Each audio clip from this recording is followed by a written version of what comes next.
Back in 2017, Nintendo took a huge gamble on one of their most beloved franchises.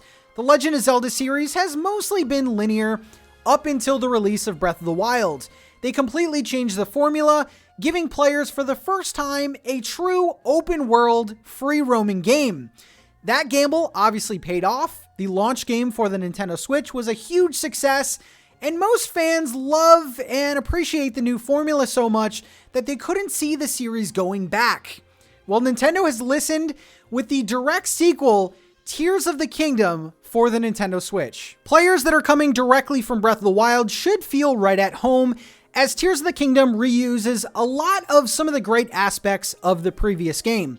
For one, the controls stay consistent, the battle mechanics are very similar, and even the core structure of the game remains the same. But don't think for a second this is a simple copy-paste job. Tears of the Kingdom expands on what Breath of the Wild started and does it much, much better. One of the major additions is the addition of 4 brand new abilities that are exclusive to Tears of the Kingdom. Starting off with the Fuse ability, Link can quite literally fuse 2 weapons together. Now this isn't only cool and sometimes funny looking, but this also increases the attack power and ups the durability on the weapons. One of my complaints from Breath of the Wild was the weapons just broke way too easily. The fuse allows this to last a little bit longer. In addition, you can fuse arrows to anything that you forage in the world. And this is really where the fun starts. I found myself just gathering random items and testing the fuse mechanic to unlock sort of hidden abilities. For example, a bomb flower that you find in the world combined with an arrow, you guessed it, creates a bomb arrow. And the fusion of an arrow with a bokoblin horn, well, that just creates an arrow that does a little bit more damage, but they look cool, right? Recall allows Link to rewind time, which seems like a crazy game mechanic, but they've made it work in such clever ways. Did an enemy just roll a giant boulder at you? Well, let's just recall that and send it right back. This power is super cool. Next up is Ascend, and this power lets Link to ascend to any surface when he is underground or below an object or surface. This was used in a ton of puzzles and got me out of pinches on more than one occasion. I use this a lot in caves. Exploring caves, going right up to the surface, really helped me out a ton. And finally, Ultra Hand.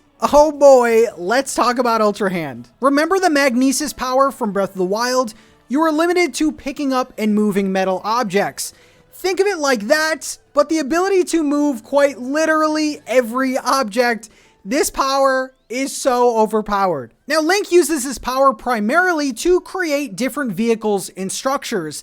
And this, again, is where the replayability comes in.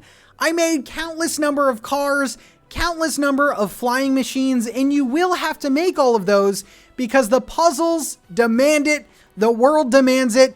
These are all super fun. Not only are these powers brand new to this game, but you're traversing the same map. So the older powers that help you traverse that map, you don't have those anymore. So you have to kind of find your way with these powers, creating sort of an old game feel new again. I will warn you though that not all of these powers come naturally. I felt that there was some minor control problems with Ultra Hand. Again, it didn't take away from my gameplay.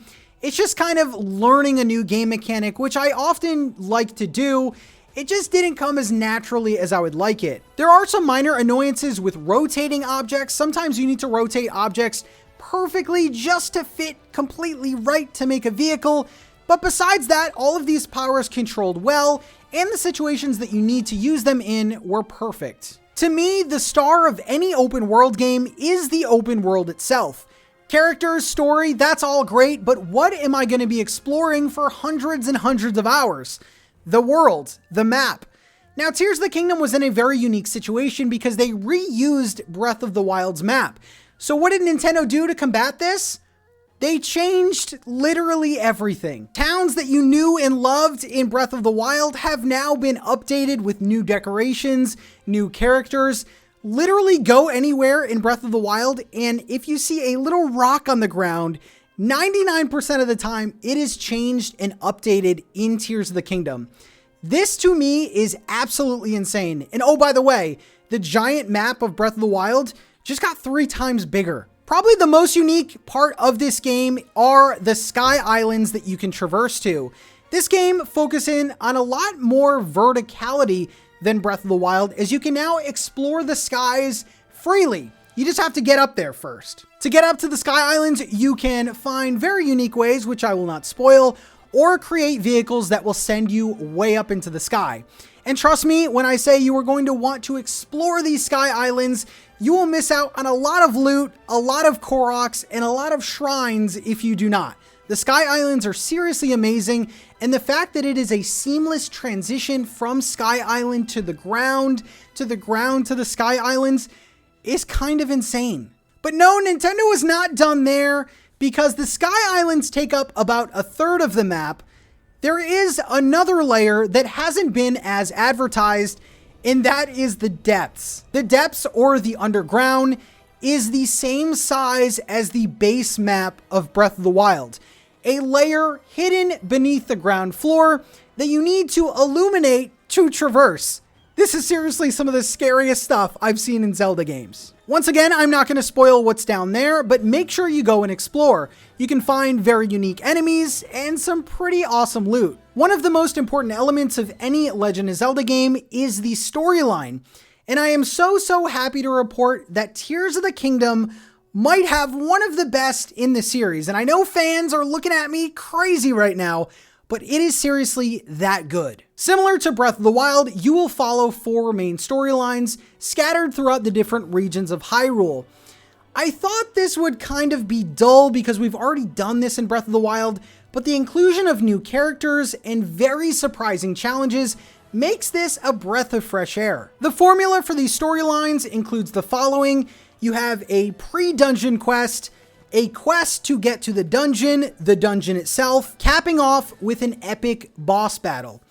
These were seriously some of the best storylines that I've seen, and honestly, just the quest to get to the dungeon was one of the best moments I've ever had in a Zelda game. Now, you did hear me say dungeons, and I know a lot of longtime Zelda fans have been craving those themed dungeons again, and I am once again happy to report that themed dungeons are back. Now, these aren't your classic Zelda dungeons. They are very similar to Breath of the Wild.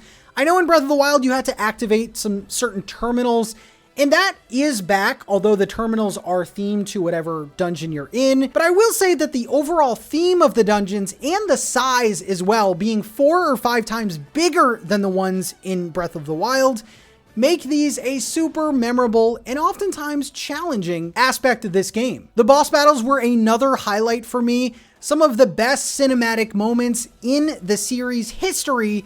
One of them in particular, I'm looking at you, Rito Boss, was super memorable. One of the biggest new changes for Tears of the Kingdom is the introduction of companions.